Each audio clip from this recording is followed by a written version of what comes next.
நிறைவேறுவதில்லை. நிறைவேறாதவை எல்லாம் நன்மைக்கே என்று மனதை தேற்றிக்கொள்வோம். நாளை கனவை போன்றது, இன்றைய நிஜத்தை ரசித்திடு.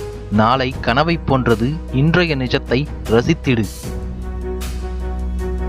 தெளிவான பொய்யுக்கும் விளக்கங்கள் அவசியமற்றது. சில நேரங்களில் விவாதங்களும். அளவான உணவு உடலுக்கு நலம். அளவோடு பழகு, உறவுக்கும் நலம். அளவோடு பழகு, உறவுக்கும் நலம்.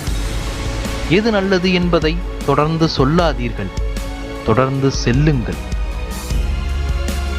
பெற்றோரின் அறிவுரை நெல்லிக்காயைப் போல் கசந்தாலும் அதை பொறுமையாக சுவைத்தால் வாழ்க்கை இனிமையாயிருக்கும். லட்சியம் இருக்கும் இடத்தில் அலட்சியம் இருக்காது. நாமும் நல்லவர்களே. அடுத்தவர் தவறை சுட்டிக்காட்டும் போது மட்டும்